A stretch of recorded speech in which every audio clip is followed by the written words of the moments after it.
Welcome to Veterinary Practice Transition. I'm Dr. Mark Helfat, and this is Shiloh, and that's Cosette. There's another beagle in the house named Giselle. As you can tell, we're into beagles.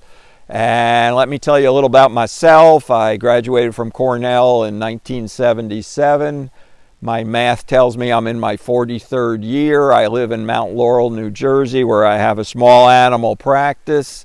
I've done large animal, mostly dairy, for many years, small animal, mixed, you name it. The reason I started this nonprofit very recently is I am very concerned about what I consider veterinary medicine's one of its greatest dilemmas at this time, and that is what is going to happen to the thousands of practices, large animal, small animal, mixed, house call, when it's time for them to be sold. Many of them are owned by baby boomers, and we're not getting any younger. But there's other reasons that practices need to be sold. There's burnout, of course, relocation, that's not unusual. Change of professional interest, you want to get into something else.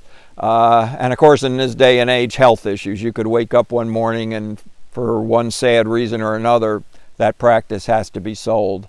Veterinary practice transition is not the solution to what I would see here, but it's more a new option. And it came about because I did a lot of volunteer leadership work in my state association, New Jersey VMA, where I ended up being the president.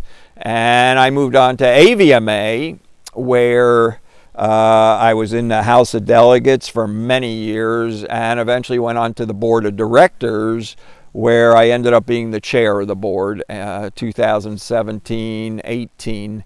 And when that came to an end, I went back to full-time veterinary work, as what I'm doing now in small animal. But this issue has always been of concern to me.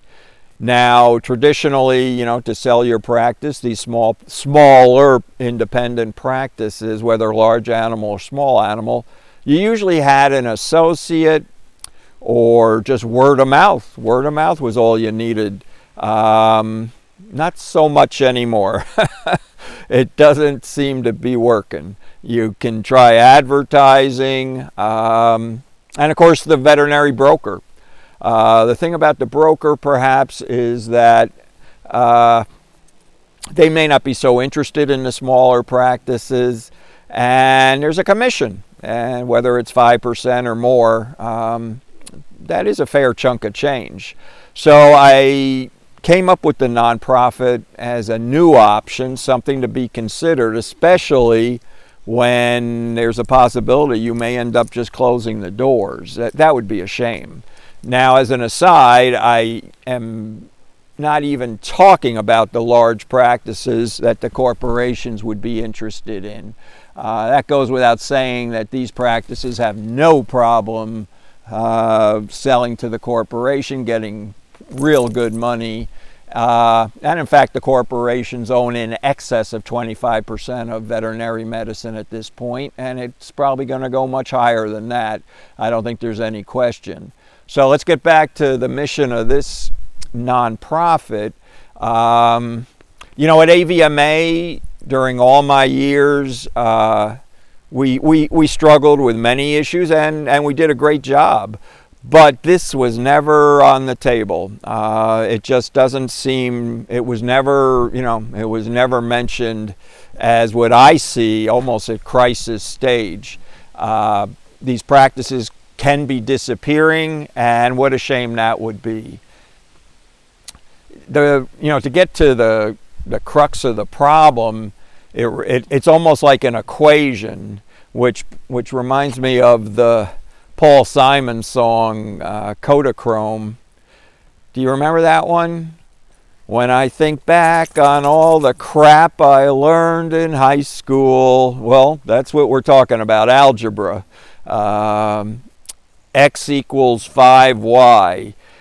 we have two sides of this equation. One is the seller. It's time to exit. No buyer. Do I close the doors?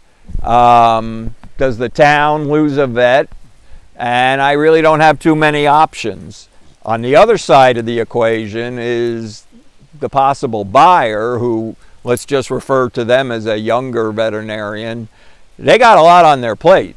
Between student debt, do they want another loan?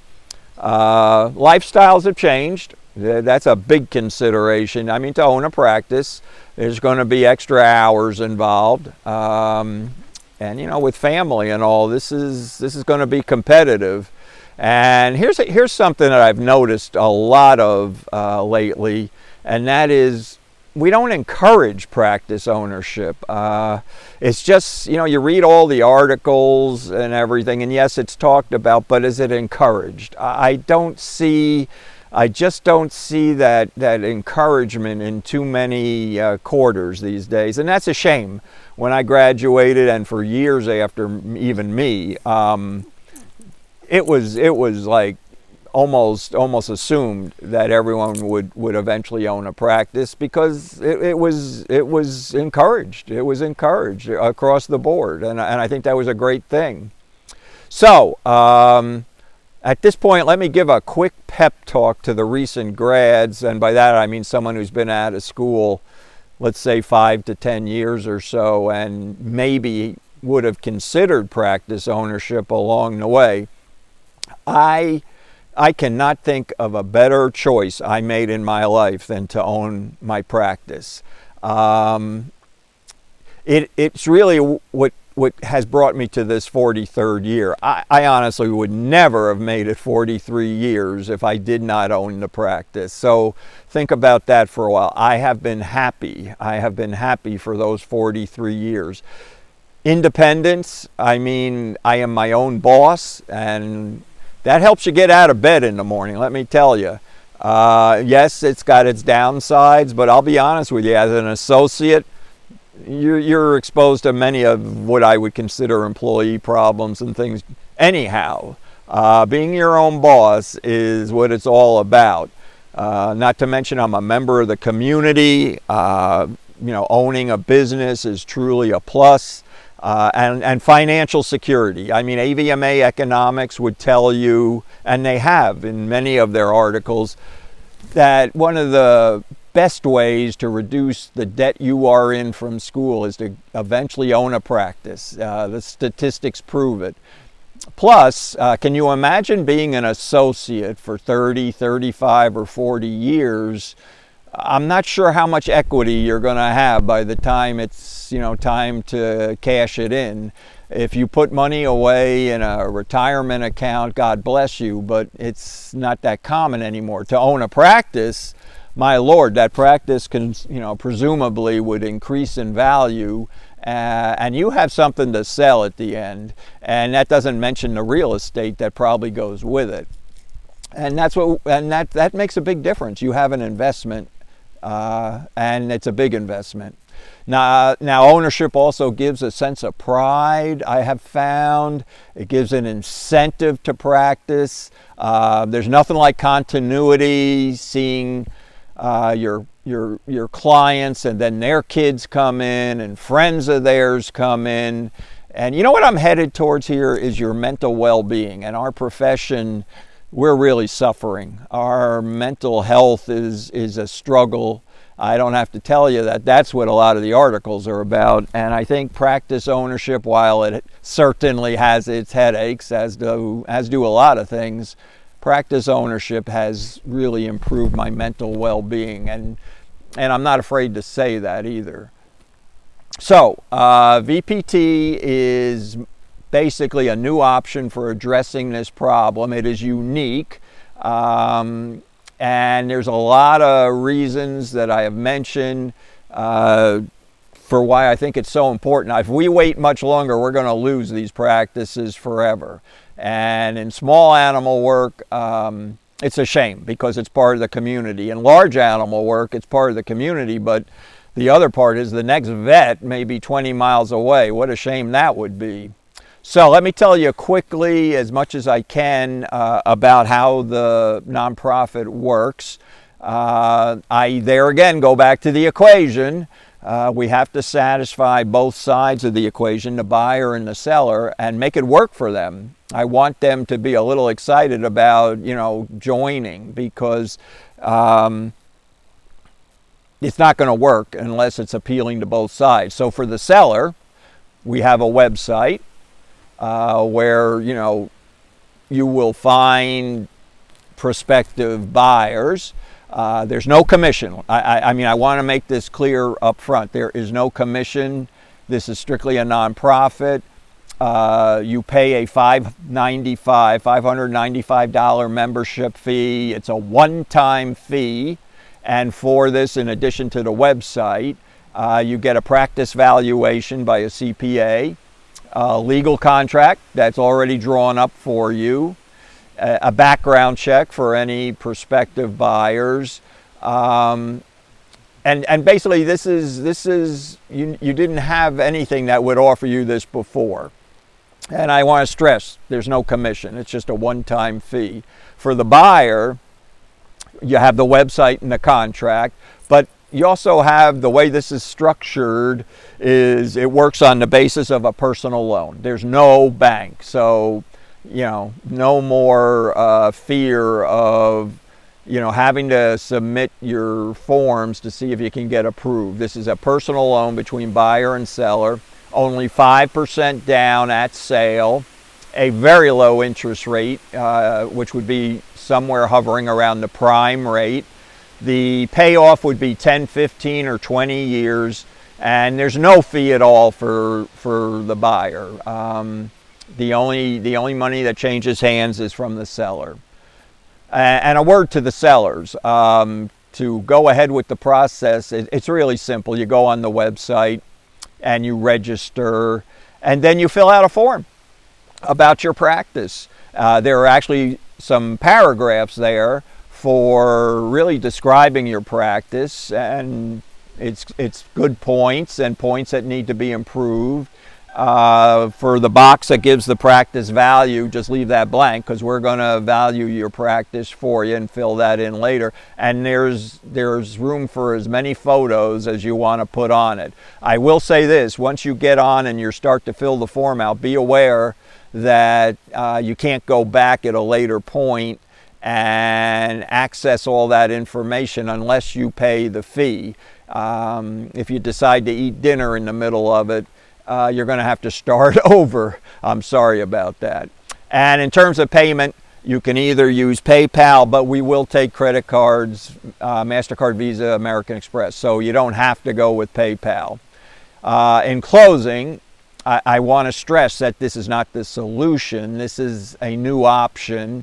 We don't want these practices to close, and we really need to encourage practice ownership, and that's what the nonprofit also is all about.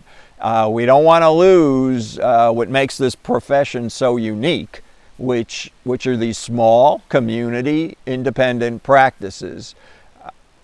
We don't want older veterinarians who, after all their years of practice, lose their investment. That would be a sin. And as I briefly described earlier, there is nothing better than I can think of for the younger veterinarians to own a practice. In terms of financial security and investment, it's the way to go. And I can't encourage it enough. So I want to bring the two sides together. I've pretty much offered a lot of carrots on both sides. And for those that might be skeptics, I have to say, and you have to believe me on this, I am not making a penny out of this. It is strictly something I've wanted to do over the last couple years. It took a while to get it together. The $595 membership fee strictly covers the CPA, my attorney, IT, for you older guys, that's the website, and my Prozac. So that's where the money's going. I intend to write my own personal checks for advertising, which I plan to do shortly, mostly in state magazines, association magazines, and postcards, things like that. And any travel that might be down the road to conventions, that's going to all come out of my pocket. So you can find my personal information if you have questions on the website, but my email is mhelfat@aol.com. My phone number is there on the website, 609-320-7368. In closing, we need to save what I would call the heart and soul of our profession, and we can't wait much longer.